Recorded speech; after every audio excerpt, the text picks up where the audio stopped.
Père Bruno, vous avez la parole. Merci. Alors, deux petits mots sur ma présence ce soir. Bon, d'abord, je suis prêtre depuis 16 ans, heureux d'être prêtre.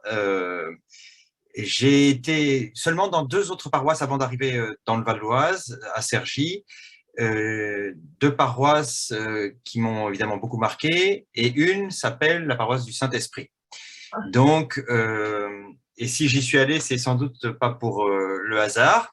En tout cas, je n'y ai pas vu un hasard, au contraire, mais un signe de Dieu. Dans cette paroisse du Saint-Esprit, il y avait un quartier avec pas mal de nos amis juifs. Et juste avant de venir à Cergy, nous avions l'habitude de fêter Hanouka. Et aujourd'hui, c'est la fête de Hanouka pour nos frères juifs. Ça tombe en fait pas mal par rapport au sujet qu'on va traiter, puisqu'il y a une question de relation entre Ancien et Nouveau Testament. C'est pas que des vieilles histoires de la Bible, c'est la Bible qui se continue encore aujourd'hui dans notre vie, ici en France, en particulier dans la région parisienne, qui est la plus grosse communauté juive d'Europe, comme vous le savez. Donc, joyeuse Hanouka, c'est la fête de la lumière retrouvée dans le temple, enfin la fiole d'huile qui a permis que, après l'abomination de la désolation, quand le temple avait été ravagé par les ennemis, enfin surtout par les Grecs, les Maccabées ont voulu restaurer le temple et ils avaient juste une petite fiole d'huile pour un jour, et il se trouve que, miracle, la fiole d'huile a réussi à durer 7 jours, ce qui a été le moyen par lequel le culte a pu reprendre à Jérusalem. Et évidemment, c'est une grande fête de joie qui correspond au creux de l'hiver, un peu à notre Noël. Là s'arrêtent les parallèles parce que c'est juste une coïncidence de date. Alors, je voulais vous parler ce soir d'un sujet qui est en fait assez actuel, me semble-t-il. On entend souvent des petites critiques sur les catholiques, bon ça c'est pas très grave, mais des choses qui sont un peu fausses. Enfin, je vais essayer de vous montrer qu'elles sont peut-être pas très vraies. Par exemple, on dit mais vous les catholiques, vous faites pas ce qui est écrit dans l'Ancien Testament. Par exemple, vous mangez du porc alors que c'est interdit, ou bien vous avez des statues chez vous, mais c'est explicitement dit dans un des 10 commandements, tu ne feras pas de statue ni aucune forme de ce qui est dans le ciel, en haut ou sur la terre, ici-bas, ou de tout ce qui est sous les eaux. Vous trouvez ça Exode 20 et… Alors, quand je donne des références comme ça, vous inquiétez pas, je vais à la fin vous mettre dans le chat ou le document que j'ai écrit pour ce soir, donc vous retrouverez toutes ces références-là. Donc, on nous accuse de ne pas vivre en fait ce qu'il y a dans l'Ancien Testament, et d'une certaine manière, oui, au niveau de la lettre, on n'a pas respecté exactement ça. Bon, le tout, c'est de savoir un peu plus loin les choses. Je ne vais pas répondre aux critiques parce qu'on n'est pas là pour faire argument pour argument, rentrer dans des polémiques. Notre belle religion mérite mieux, et je vais seulement essayer de recevoir ces critiques comme une sollicitation pour mon intelligence et d'essayer de réfléchir et essayer de progresser avec vous ce soir dans une vraie connaissance du Christ et de son message, sachant que le parcours osé, c'est « mon peuple périt faute de connaissance ». Donc on va essayer de se former un petit peu ce soir pour grandir dans ce sujet. Ne comptez pas sur moi pour faire des cours pleins de savantes réflexions et savantes références. C'est pas tellement mon métier, ma formation. En même temps, comme vous, j'essaye d'être un petit théologien, c'est-à-dire j'essaye de réfléchir sur Dieu au jour le jour, et ma connaissance, j'essaye de la vivre. Donc, j'utiliserai quelques exemples, quelques histoires, parce que souvent, je pense qu'elles expliquent mieux les choses. Alors, Ancien Testament et Nouveau Testament forment un seul livre qui s'appelle la Bible, où tout est cohérent parce que la parole de Dieu est cohérente dans son entier. Donc, à partir du moment où je reçois l'Ancien Testament comme parole de Dieu, elle est parfaitement cohérente avec le Nouveau. Reste maintenant à voir comment et un peu le dire clairement. Première partie, donc, mon petit plan, ça va être assez simple. On va commencer par un petit détour historique, notamment les débuts de l'histoire de l'Église. Évidemment, on fera un parcours biblique, on regardera très simplement, mais quand même des bonnes références bibliques qui disent des choses. On essaiera de faire un petit travail justement sur comment ça joue entre Ancien Testament et Nouveau Testament. Et puis, je m'appuierai d'ailleurs sur une préface de Ratzinger, qui était du pape Benoît XVI, qui a fait un document avec la commission biblique pontificale, qui travaille justement sur ce sujet-là. Alors, je reprendrai juste une idée assez simple du pape émérite, et puis, bien sûr, je terminerai avec mon ami Saint Paul, qui, évidemment, a été le grand traducteur de l'Ancien Testament vers le Nouveau Testament, lui-même étant auteur du Nouveau Testament. Ça, c'est pour le plan. Vous ne soyez pas trop perdus. On va commencer par des choses simples, mais qui ont le mérite d'être clairement rappelées. La Bible, c'est une bibliothèque de 73 livres pour les catholiques. Il y en a seulement 66 pour les protestants. Sur les 73 livres, il y en a 46 qui sont de l'Ancien Testament et 27 du Nouveau. L'Ancien Testament, c'est notre héritage juif. C'est écrit principalement en hébreu, mais aussi un peu en grec. Le Nouveau Testament est écrit tout entier en grec et c'est la révélation du Christ comme sauveur. Pour nous, donc, Ancien et Nouveau Testament sont liés pour toujours. Mais ça n'a pas toujours été comme ça. Je vais citer là du Jean-Paul II, qui, en 97, il disait « Dès le IIe siècle », donc le IIe siècle, vous voyez, c'est grosso modo 100 ans, même pas après Jésus, l'Église s'est trouvée devant la tentation de séparer complètement le Nouveau Testament de l'Ancien et même de les opposer l'un à l'autre en leur attribuant deux origines différentes. Comme si le Saint-Esprit n'avait pas fait l'Ancien Testament aussi bien que le Nouveau. Bon. Le pape continue. Selon Marcion, qui était un grand maître de l'époque, qui est clairement un hérétique, selon donc Marcion, l'Ancien Testament venait d'un Dieu indigne de ce nom parce que vengeur et sanguinaire, tandis que bien sûr le Nouveau Testament relevait du Dieu réconciliateur et généreux. Vous voyez, on n'a pas inventé l'eau chaude. Quand vous entendez ça autour de vous, je pense que vous avez déjà entendu ça. Moi, j'aime pas l'Ancien Testament parce que c'est le Dieu vengeur, c'est le Dieu méchant, c'est le Dieu. En fait, ça a toujours été comme ça dans l'Église. Il y a toujours des gens qui ont dit ça. L'Église a repoussé cette erreur avec fermeté, rappelant à tous combien la tendresse de Dieu s'est manifestée dans l'Ancien Testament. Je ne sais pas si vous êtes allé une fois en Israël au mémorial du Yad Vashem, le mémorial des morts de la Shoah. Yad Vashem, ça veut dire Yad, la main, Shem, le nom. Mon nom a été écrit dans ta main. Et c'est un verset d'Isaïe qui dit, où Dieu dit, comme une mère, je t'ai élevé et j'ai noté ton nom dans les paumes de mes mains. C'est éminemment maternel et doux et tendre de la part de Dieu de parler comme ça de son peuple. Donc ça, si on trouve ça dans l'Ancien Testament, okay, c'est clair que le bon Dieu, il est le bon Dieu dans l'Ancien et le Nouveau Testament. Je continue avec le pape Jean-Paul II. C'est en fait l'ignorance des profonds rapports qui lient le Nouveau Testament avec l'Ancien qui a donné cela. Donc, on est bien dans l'ignorance et on va essayer de la combler ce soir. Ignorance d'où découle chez certains l'impression que les chrétiens n'ont rien en commun avec les Juifs. En réalité, on ne peut exprimer pleinement le mystère du Christ sans recourir à l'Ancien Testament. Saint Pierre lui-même le dit dans sa deuxième lettre à Pierre. Alors là, je vais faire un petit partage d'écran, comme ça vous pouvez lire avec moi. Ouais, comme par hasard, ça ne marche pas. Excusez-moi, on réessaye un petit coup. Voilà. Toc, partager. Saint-Pierre, voilà.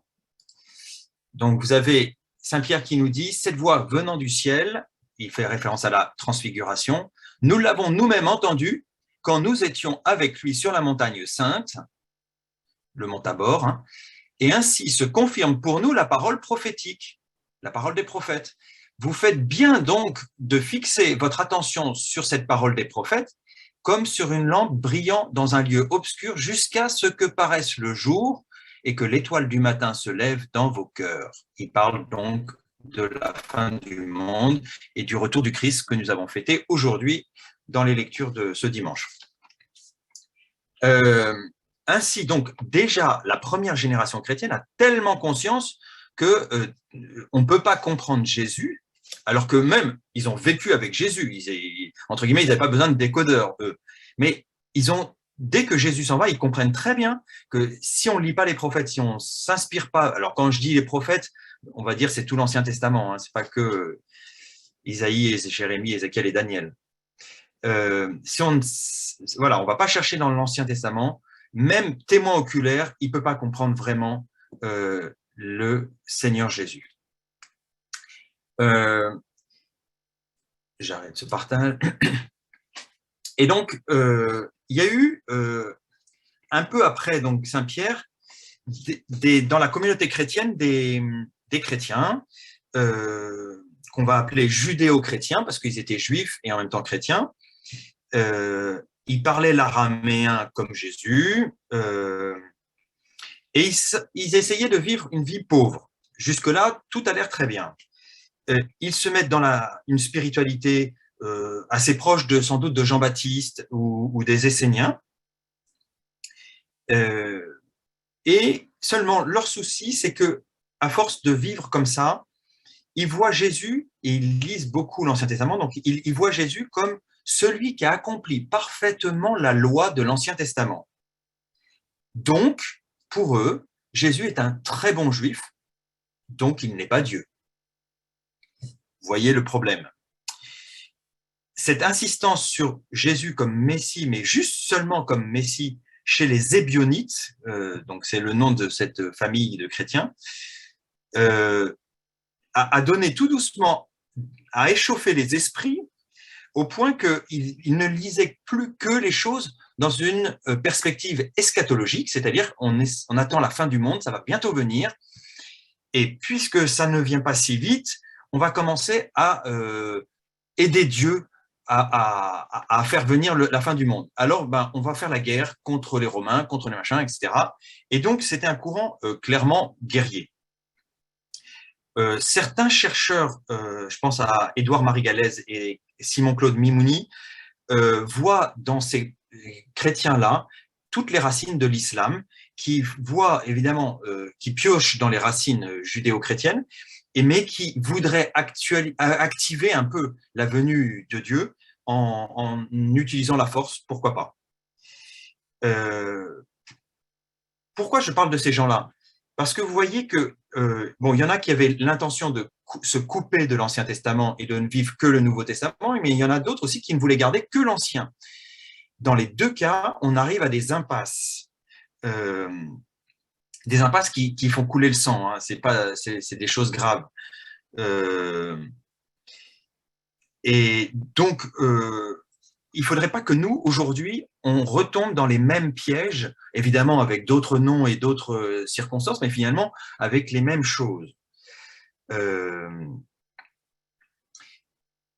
Donc, par exemple, si on était un peu trop fatigué de lire les évangiles, parce que c'est bon, on connaît Jésus, hein, mais que nous, comme on est des chrétiens charismatiques, bien formés, on va aller lire l'Ancien Testament, puis on va commencer tout doucement à faire beaucoup de références à l'Ancien Testament, et puis curieusement, je le dis parce que je l'entends autour de moi, hein, je n'entends plus beaucoup parler de Jésus.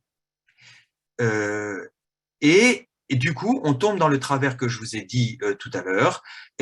Pourquoi vous avez des statues chez vous? Pourquoi vous mangez du porc, etc. Parce que l'Ancien Testament dit, et comme si, curieusement, on avait oublié que Jésus était venu nous sauver de tout ça. Alors, reprenons les choses quand même. Jésus est juif. Oui, Jésus est juif. Jésus, je cite Paul Beauchamp, qui est quand même un grand maître du XXe siècle en exégèse. Jésus est né juif, il a prié en juif et il est mort en juif. Pour comprendre et travailler ce lien Ancien-Nouveau Testament, donc je vais vous proposer 3 choses sur cette base de Jésus qui est juif. D'abord, les 10 commandements qui vont aboutir au commandement de l'amour. Donc, on a l'Ancien Testament et le Nouveau Testament qui vont se répondre, et il y a un petit travail quand même à voir. Ensuite, il y a la question évidemment de l'Eucharistie, qui est le paroxysme de la vie du Christ, où il donne sa vie, et ça va aller jusqu'à la mort. Et puis, troisièmement, justement, une petite histoire avec l'expérience d'un homme qui va essayer de justement rentrer dans une relation avec le Christ, sagesse de Dieu, et qui va justement être un peu confronté à cette question de l'Ancien et du Nouveau Testament. Alors, très simplement, je recommence un petit partage d'écran. Voilà. Dans le passage du jeune homme riche que vous avez sous les yeux, Matthieu 19, verset 16, on a donc un bon juif, quelqu'un qui prie sans doute, qui fait beaucoup de choses, qui vient voir Jésus et qui le questionne. Il les questionne comme nous encore, on pourrait le questionner pour savoir qu'est-ce qu'il faut faire pour avoir la vie éternelle. Je ne sais pas pour vous, mais en tout cas, moi, ça m'intéresse comme question de savoir comment on fait pour aller au ciel. Jésus, bon, trouve que la question n'est pas très bien posée, donc il va lui dire, mais pourquoi tu m'interroges sur ce qui est bon? Il n'y en a qu'un seul qui est bon, c'est bien sûr, c'est Dieu. Si tu veux entrer dans la vie, observe les commandements. Clairement, il se réfère aux 10 commandements. Hein. Mais Finot, le jeune homme riche, dit lesquels? Peut-être n'a-t-il pas vu, il y a les 10 commandements, mais il y avait un autre endroit dans la Bible où il y avait des commandements que j'aurais pas bien compris. Donc, éclaire-moi, Rabbi. Jésus lui cite pas tous les 10 commandements, il en cite 5. Pas de meurtre, pas d'adultère, pas de vol, pas de faux témoignage, et un commandement positif quand même, honore ton père et ta mère. Pour ceux qui connaissent un peu leur Bible, ils ne sont pas dans l'ordre, puisque honore ton père et ta mère vient avant les 4 autres. Et puis Jésus rajoute, tu aimeras ton prochain comme toi-même. Ça ne fait pas partie des 10 commandements. Ça, c'est Lévitique 19, 18, un autre passage, et en bon rabbi, en bon maître spirituel juif, il va chercher un verset de l'Ancien Testament qui va éclairer d'autres, et c'est dans la lumière de ce jeu de 2 passages bibliques que, j'allais dire, l'intelligence, la connaissance de Dieu va grandir. Il ne s'agit pas d'être très intelligent chez les Juifs, au sens spéculatif, un peu comme nous, les Français, on aime bien toujours les abstractions, les trucs compliqués. Eux, ils aiment bien, au contraire, mettre en parallèle 2 choses assez simples que tout le monde connaît, et c'est ça qui fait du sens. Là, clairement, je comprends très vite que si je veux pas faire de meurtre, pas d'adultère, etc., il faut que j'aime mon prochain. Et là, j'aurais pas du tout envie de le tuer. Et j'aurais pas envie d'aller prendre sa femme, et j'aurais pas envie de le voler, etc. Jésus, là, nous a répondu à la question de ce soir. C'est pas plus compliqué que ça.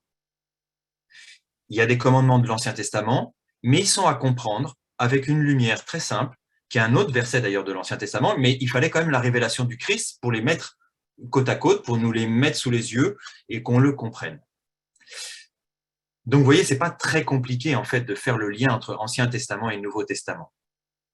Bien sûr, on peut aller beaucoup plus loin, on peut aller chercher plein d'autres versets, ça peut être très passionnant, mais pour ce soir, on va s'arrêter là. Gardez déjà ça en tête, c'est déjà pas mal. Maintenant, je vais aller quand même un tout petit peu plus loin et un peu plus concret par rapport aux critiques qu'on nous a faites, parce que Jésus, alors cette fois-ci dans Marc au chapitre 7, nous répond à des pharisiens, à des scribes qui demandent à Jésus pourquoi justement tes disciples ne suivent pas la tradition des anciens. Là, il faut même comprendre pour nous des choses qui sont dans le Lévitique et donc des choses qui sont de la parole de Dieu. Jésus pointe quelque chose qui doit vraiment nous alerter, nous, quand on lit la Bible et quand on cherche la vérité et la sagesse de Dieu. Est-ce que j'honore Dieu de mes lèvres en citant des tas de versets bibliques, ou est-ce que mon cœur s'attache au Seigneur?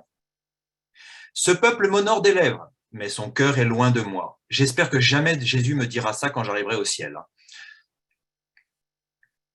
C'est terrible. Donc, il ne s'agit pas de connaître toute la Bible et de tout faire bien, c'est d'essayer de comprendre avec son cœur. Vous savez que notre cœur a une intelligence. Il y a le QI là-haut, mais il y a une autre intelligence là qui est souvent bien utile.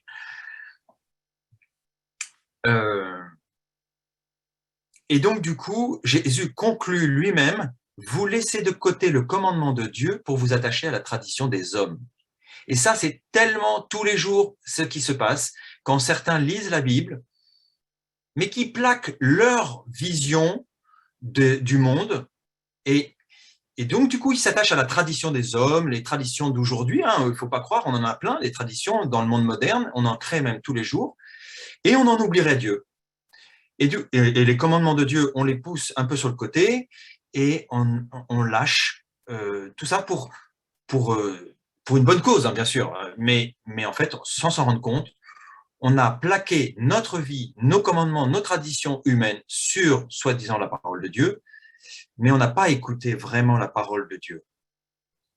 De même, là, j'espère que jamais Dieu me dira « Tu as oublié mes commandements pour t'attacher à plaire aux hommes. » Mais dans ce chapitre 7 de Saint Marc, Jésus ne s'arrête pas là. Et il y a un petit verset qui nous intéresse beaucoup. Juste après, le différend avec les pharisiens s'est arrêté, ils sont rentrés à la maison et les apôtres continuent la conversation. Et là, Jésus est assez dur. Êtes-vous donc sans intelligence, vous aussi? C'est un peu sévère quand même. Ne comprenez-vous pas que tout ce qui entre dans l'homme, c'est en vue du dehors, ne peut pas le rendre impur. Pardon, j'ai fait un truc bizarre. Ouais. Parce que cela n'entre pas dans son cœur, mais dans son ventre pour être éliminé. C'est ainsi que Jésus déclarait purs tous les aliments, y compris le cochon. Donc, vous pouvez manger du saucisson tranquille. C'est Jésus lui-même qui le déclare pur. Donc, d'abord, là, c'est une réponse claire, nette et précise sur tout ce qu'on nous dit, tu n'as pas le droit de faire ci, tu n'as pas le droit de faire ça. Jésus nous libère de tout ça, parce que qu'est-ce qu'il a vu dans ces histoires d'aliments impurs et purs, etc. C'est que finalement, on pinaillait pendant des heures là-dessus, et notre cœur s'éloignait de Dieu. Donc, ça ne veut pas dire que Jésus élimine tout l'Ancien Testament. Attention, on vient de voir avant, avec Matthieu, qu'au contraire, il va s'appuyer sur les commandements de l'Ancien Testament. Mais il libère l'homme de la tendance qu'il a d'être hypocrite et de faire la religion à sa hauteur. Voilà, ce qui sort de l'homme, c'est cela qui rend impur, et ça souvent, c'est des paroles et des pensées et des coups que l'on donne. Et ça, par contre, ça nous fait du mal à nous, en plus de faire du mal aux autres. Voilà donc pour quelques réponses déjà un peu claires et efficaces. Maintenant, on va essayer comme d'aller un petit peu plus loin avec la question de l'Eucharistie. J'arrête ce partage-là. Et il faut que je relis. Voilà. L'Eucharistie, donc, qui est ce moment suprême de la vie du Christ. Il faut toujours aller chercher quand même dans les moments les plus importants, plutôt que d'aller chercher toujours des petits versets de droite, de gauche pour essayer de faire dire des choses qui, sorties de leur contexte, n'ont plus de sens. Donc, on va essayer de s'attacher quand même à ce grand mystère de l'Eucharistie. Les gestes et les paroles du Christ, notamment les gestes et les paroles de l'institution de l'Eucharistie, utilisent des éléments précis de l'Ancien Testament. Et par conséquent, on ne peut bien comprendre l'Eucharistie sans se référer à l'Ancien Testament. Cela signifie qu'il y a dans l'Ancien Testament des éléments qui ont valeur de type, comme on dit en exégèse, ou de figure, c'est peut-être plus facile à comprendre, parce que ça figure, ça annonce l'Eucharistie.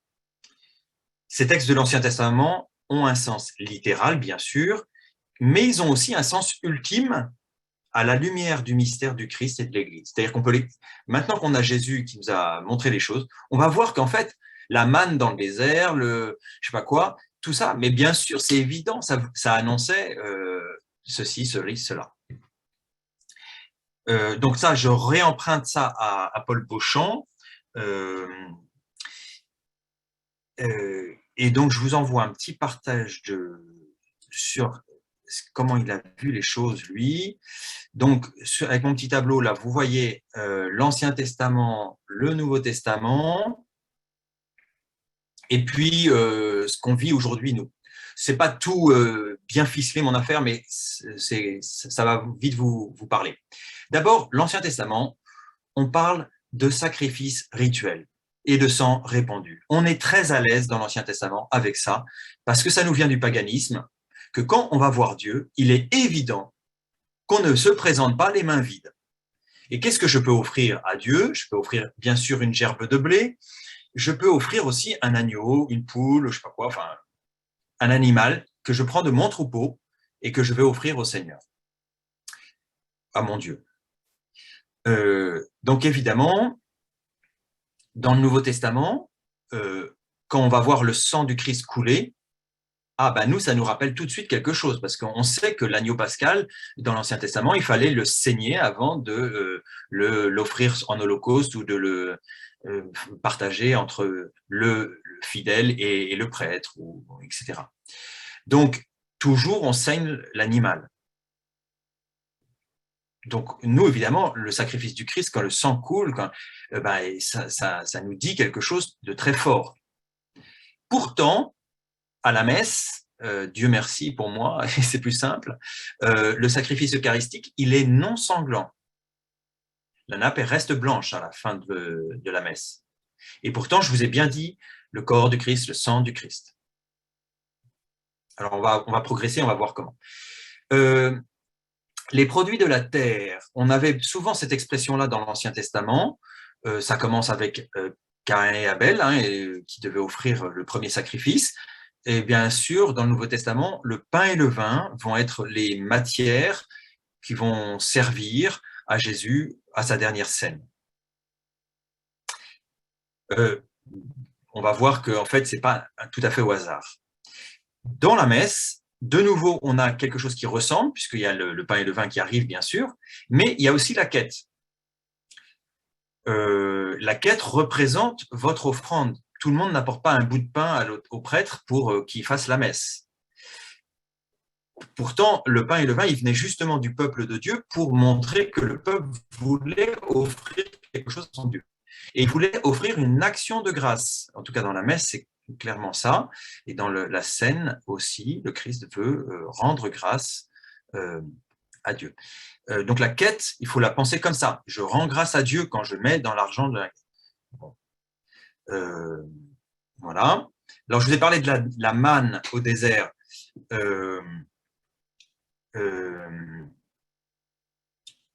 Évidemment, ça va résonner très fort quand il y aura la multiplication des pains.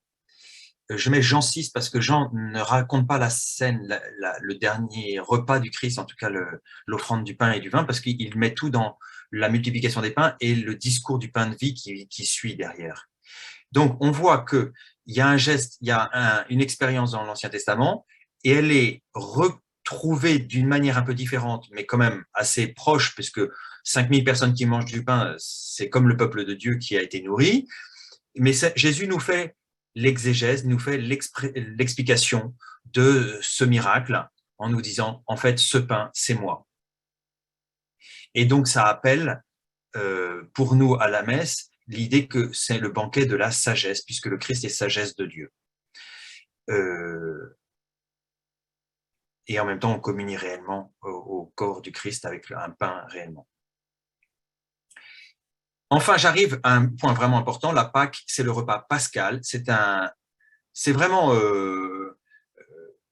c'est un repas très millimétré. Il y a un rituel très précis que les Juifs font encore aujourd'hui et qui est pas beaucoup changé depuis ce que Jésus a fait. Donc c'est assez intéressant si un jour vous êtes invité par des amis juifs d'aller voir parce que vraiment on plonge dans ce qu'a dû être la scène avec Jésus et ses disciples. Sauf que Jésus a rajouté des paroles. Et les paroles ont été tellement frappantes que c'est celles qu'on retrouve dans la messe, les paroles de la consécration. Ceci est mon corps, ceci est mon sang. Faites ceci en mémoire de moi. Et alors là, on arrive justement à la question du mémorial. Parce que le repas pascal est donc une prière juive, bien typée, mais une prière qui a une fonction particulière de mémorial, c'est-à-dire qu'elle actualise, elle rend présent. Parfois, aux enfants du caté, je dis, c'est une machine à remonter le temps. La messe nous permet de revenir à l'époque du Christ où le Christ a offert son sacrifice qui continue de s'offrir jusqu'à nous aujourd'hui, de même que les Juifs continuent de célébrer la Pâque en disant aujourd'hui le Seigneur nous libère de l'Égypte. On est en 2021, mais ils le disent toujours comme ça au présent et en fait c'est très fort parce que effectivement ils vivent une libération et la Pâque c'est beaucoup plus que le souvenir d'un bon moment. Et nous, c'est vraiment la même chose à la messe, c'est beaucoup plus que le souvenir du dernier repas de Jésus. Les protestants, pour eux, c'est ça, hein, ils restent sur le souvenir. Pour nous, vraiment, on a pris au sérieux quelque part les paroles du Christ qui disent « Ceci est mon corps », un corps vivant, bien sûr. Et donc, on continue de faire ça en mémoire de lui. Et du coup, s'actualise, se rend présent le Christ. Et ça, c'est juste sublime pour nous, de dire tout était préparé avec la manne, avec la prière juive, avec tout ça. Et nous, on le vit, mais en direct. Donc, voilà que les mots « rendre grâce » et « bénir » sont les deux mots un peu cruciaux de la messe. Et donc, ça va d'ailleurs, au début, on parlait de fraction du pain, et puis très vite, les premiers chrétiens ont utilisé le mot « Eucharistie ». Je crois que c'est au 2e, 3e siècle, qui veut dire le bon charisme, la bonne grâce. Donc, mais beaucoup plus que de dire merci, c'est vraiment on fait quelque chose, on construit un merci. C'est un peu difficile à expliquer. Bon, mais comme c'est pas le sujet de ce soir, je vais pas m'étendre plus, mais c'est juste pour qu'on voit comment tout ça s'irrigue l'un l'autre. Enfin, il faut terminer quand même par le fait qu'il y a une alliance au Mont Sinaï. Et on parle de sang de l'alliance et de nouvelle alliance. Évidemment, quand Jésus va dire « cette coupe est la nouvelle alliance en mon sang », ben, nous, on a bien vu qu'il y avait quelque chose de nouveau, effectivement. Donc, c'est pour ça qu'on parle toujours de la nouvelle alliance en Jésus, le Christ.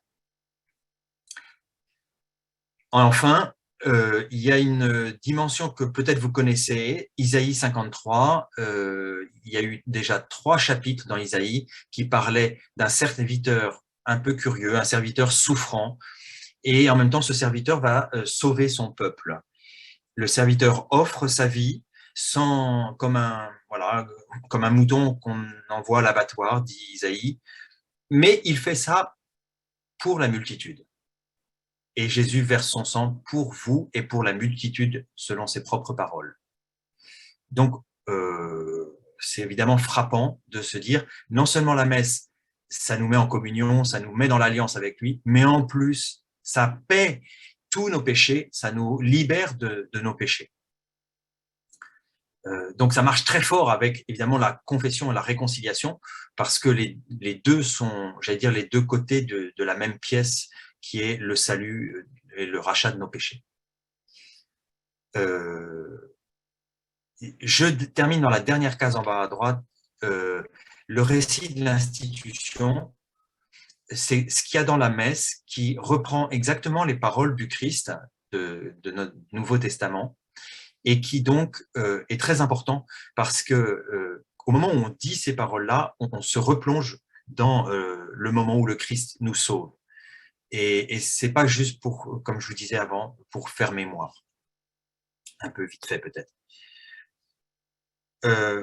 Paul Beauchamp, avec tout ça, il dit qu'en fait, vous voyez que chacune des réalités de l'Ancien Testament est comme opposée un peu au Nouveau Testament, par exemple, le sacrifice sanglant devient non sanglant, etc. Il y a quand même des oppositions, tout n'est pas symétrique, mais en même temps, les choses du Nouveau Testament surpassent et subliment, j'ai envie de dire, celles de l'Ancien. C'est comme si elles donnaient plus de sens encore à celles de l'Ancien. Et en même temps qu'elle fait ça, elle n'élimine pas l'Ancien, elle les garde dans une l'unité et qui construit plus fort encore l'unité entre l'Ancien et le Nouveau Testament. Donc, petite conclusion au passage, ce qui devient très clair, c'est donc le lien intrinsèque entre les figures de l'Ancien Testament, sous tout ce qui est la colonne de gauche, et avec les paroles et les gestes du Christ. On peut donc on ne peut pas prendre à la lettre ce qui est dit dans l'Ancien Testament sans les confronter au Nouveau Testament. Donc tous ceux qui vous diront « oui, mais c'est écrit dans l'Ancien Testament », vous leur dites « ok, très bien, c'est effectivement écrit, et comment c'est compris par le Nouveau Testament? Et comment le Nouveau Testament le comprend? Comment l'éclaire ?» Et là, d'un coup, les gens vont se calmer. Parce qu'en général, ils ne sont pas capables de faire ce travail, de mettre en relation. Et s'ils le font, ils vont vite comprendre le sens des choses de l'Ancien Testament. Et je pense qu'ils vous diront merci parce que ça les aura fait grandir. Voilà. Ensuite, je vous ai le troisième point de Jésus qui est juif. On a vu donc les 10 commandements avec le commandement de l'amour. On a vu la Marc 7 qui répond très précisément à certaines de nos questions. Après, on a vu beaucoup plus profondément comment se jouent les rapports entre Ancien et Nouveau Testament, notamment pour la messe et la façon dont Jésus donne sa vie. Et donc maintenant, je vous avais promis une petite histoire, c'est celle de Saint Augustin. Donc, le cardinal Ratzinger est un spécialiste mondial, il aime beaucoup Saint Augustin, donc il a perçu plein de choses. Saint Augustin était un mauvais garçon qui avait vaguement commencé à devenir chrétien. Il avait fait la première étape, il était entré en catéchuménat, mais il n'était pas allé beaucoup plus loin. Et donc à 19 ans, c'est un jeune homme turbulent, mais qui a un grand désir. Il a un grand désir qu'il a du mal à gérer, mais qui va le pousser à lire l'œuvre de Cicéron qui s'appelle l'Hortensius, qu'on a perdu aujourd'hui, mais qui va être une première conversion pour lui. Vraiment, il faut en parler comme ça, même si c'est une œuvre d'un païen, mais l'œuvre est tellement belle, et elle est fine, elle dit des belles choses sur l'humanité, que Augustin se dit, je ne peux plus vivre comme un patachon, il faut que je change un peu ma vie. Vous voyez, ce qui est intéressant là, c'est que dans son grand désir, son désir, c'est de changer de vie. Et si on est là ce soir, je pense que c'est un peu pour ça. C'est pas juste pour faire œuvre d'intellectualisme, c'est vraiment pour devenir meilleur, pour changer notre vie.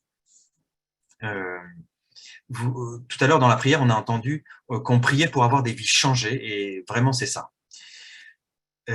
Donc, bon, Augustin se convertit, mais pas évidemment complètement, puisqu'il est juste fasciné par les philosophes de l'Antiquité. Il dit lui-même, « Vers toi, Seigneur, il orientait mes prières, ce livre.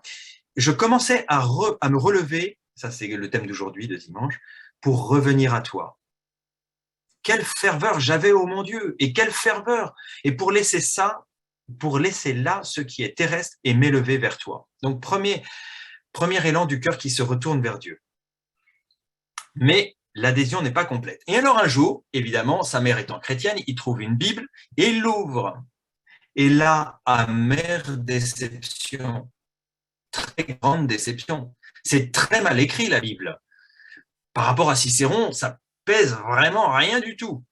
Et du coup, sa déception va lui faire croire en tout cas, que toutes les prescriptions légales de l'Ancien Testament, parce qu'il est tombé sur le Lévitique, vous voyez un peu le genre de passage qu'il a lu, ça l'empêche de voir où est la sagesse dans tout ça.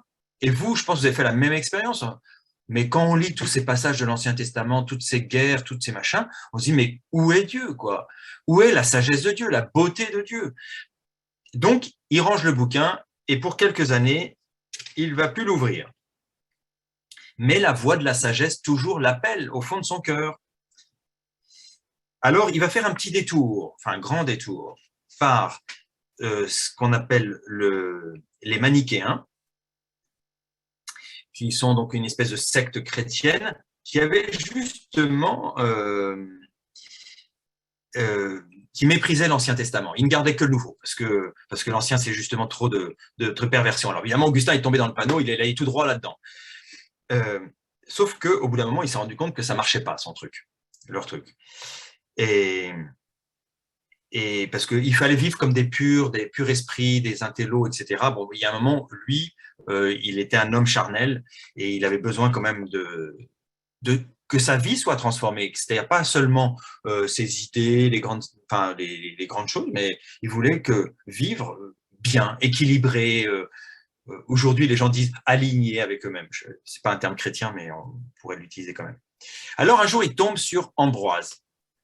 Ambroise, ça fait partie des pères de l'Église, c'est-à-dire ces hommes qui ont beaucoup travaillé justement l'Ancien Testament et le Nouveau Testament, mais avec la lumière de la foi.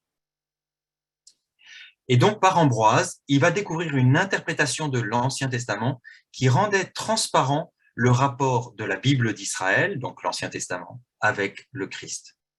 Enfin, il y a quelqu'un qui est capable de lui faire le pont entre Ancien et Nouveau.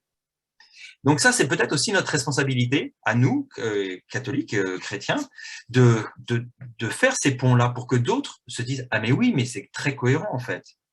Et en plus, je vous assure, ça donne la pêche.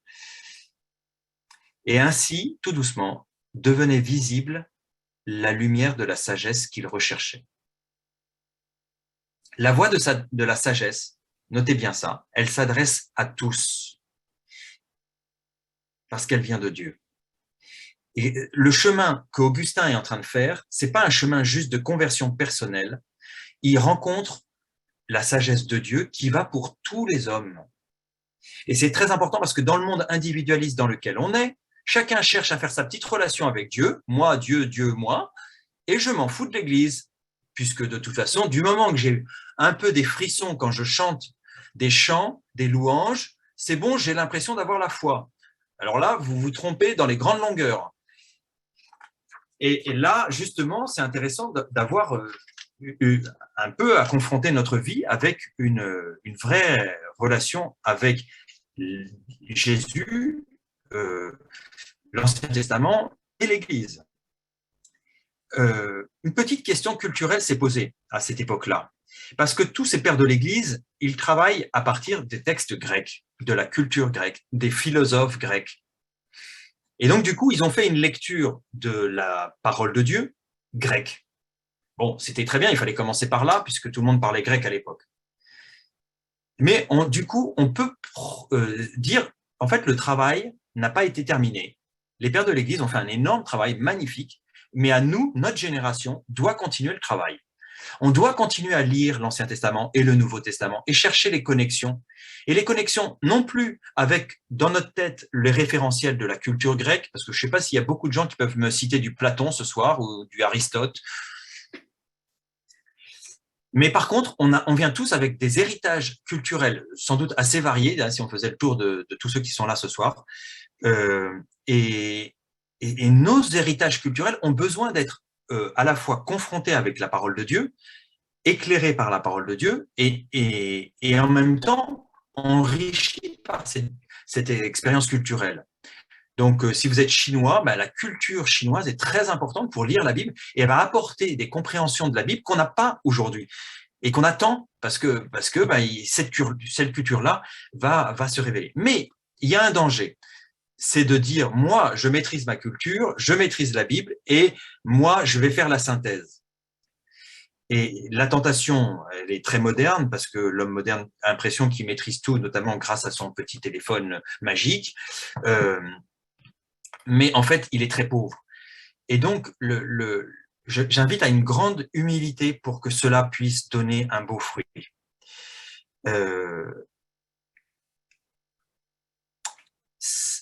vous inquiétez pas, hein, c'est pas une critique de la société actuelle. Déjà, Luther, à son époque, avait commencé à arrêter de chercher l'harmonie entre Ancien et Nouveau Testament et à mettre tout cela en dialectique. La dialectique, c'est un peu des oppositions. On essaye de confronter, dire est-ce que l'un est vrai, l'autre plus vrai et l'autre moins vrai. Ça a donné des théologiens au 19e et 20e siècle qui disaient c'est bon, l'Ancien Testament s'est accompli dans le Christ et ça a d'ailleurs échoué, donc on arrête l'Ancien Testament. Ça, c'est notre ennemi plutôt, Bultmann. Ce qui est terrible, c'est que ce que je viens de vous dire, c'est à peu près mot pour mot ce que je vous avais cité avec les Ébionites du début du IIe siècle. Et on a l'impression que presque 20 siècles plus tard, on n'a pas bougé, on est toujours avec nos mêmes problèmes. Et en fait, ce problème-là, c'est un problème d'orgueil personnel qui veut maîtriser la parole de Dieu au lieu de se laisser maîtriser par elle. Et donc, du coup, j'en viens à ma conclusion. Où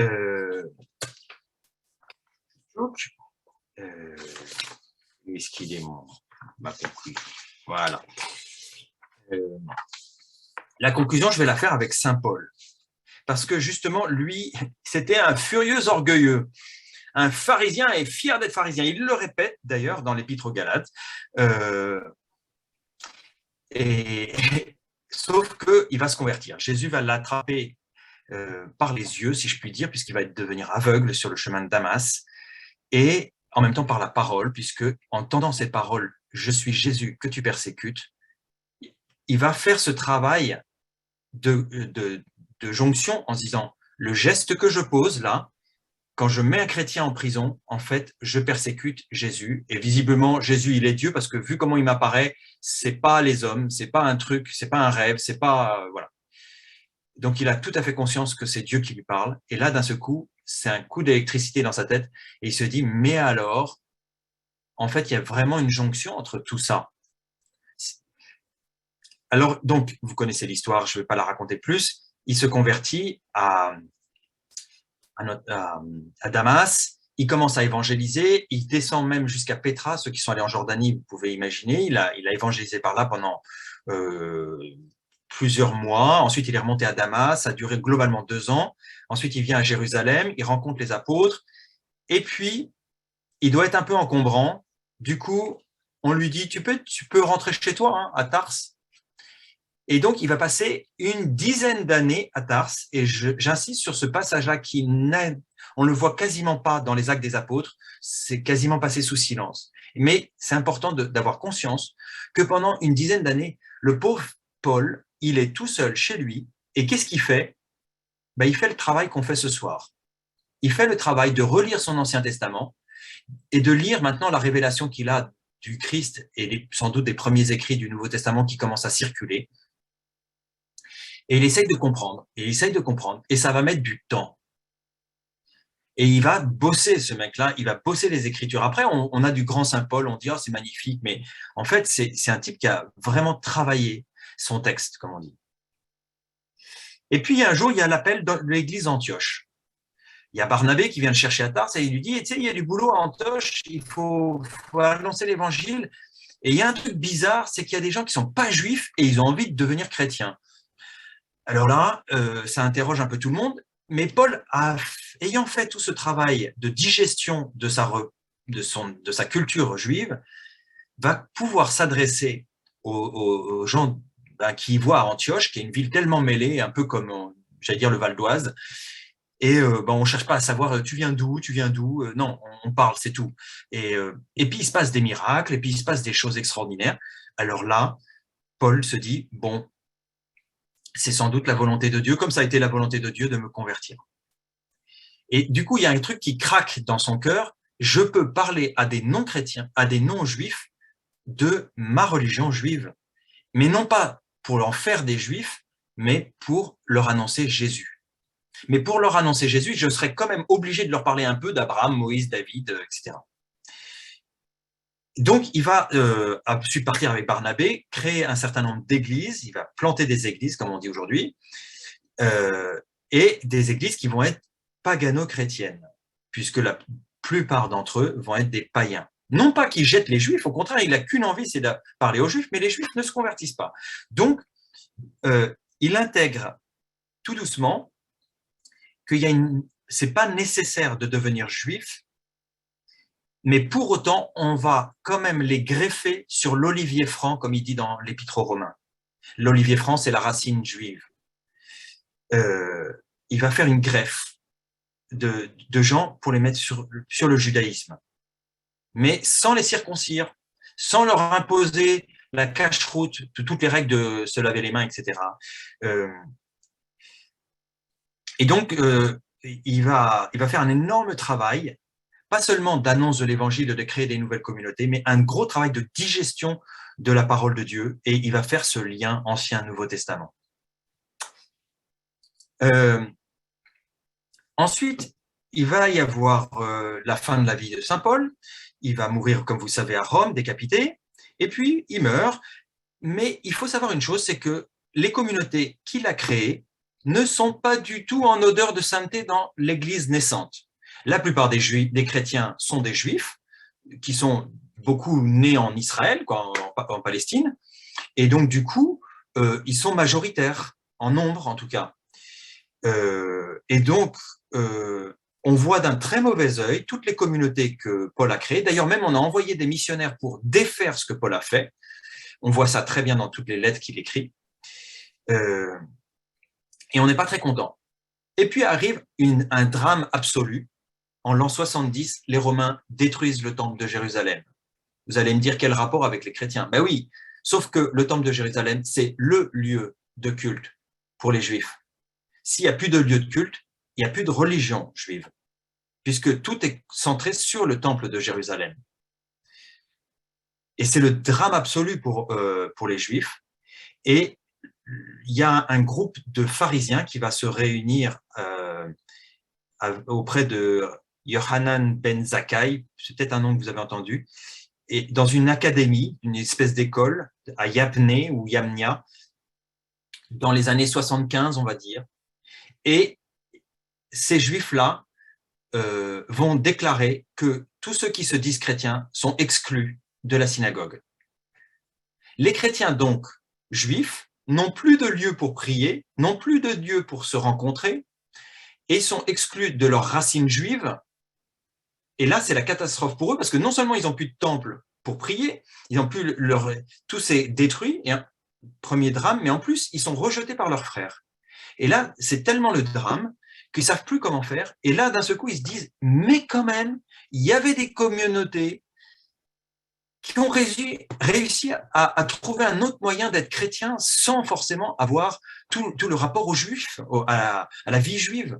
Et on peut continuer d'être chrétien sans être forcément attaché au temple de Jérusalem, à tous les sacrifices, à tous les trucs comme ça. Et donc là, d'un seul coup, on va aller voir toutes les communautés de Paul, mais Paul ne le verra pas de ses yeux. Il est déjà mort à cette époque-là. Et ils vont pouvoir, grâce au travail de saint Paul et à ces communautés qui vivent même ce lien entre judéo-chrétiens et pagano-chrétiens, ils vont pouvoir, le christianisme va pouvoir continuer, sinon il aurait dû mourir en fait à cette époque-là. Et donc, je vois dans cet effort-là de Paul vraiment un homme qui a su donner sa vie pour... il le dit, tout ce qu'il a souffert pour les chrétiens, c'est impressionnant.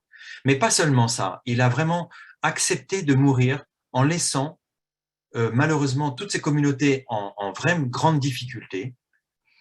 Et malgré tout, en faisant confiance en Dieu, ça a été, sans s'en rendre compte, le point de salut pour les autres qui lui faisaient du mal. Et souvent, on est un peu comme ça dans l'Église, on a peut-être des frères chrétiens d'autres communautés qui nous critiquent, etc. Et pour nous, c'est douloureux.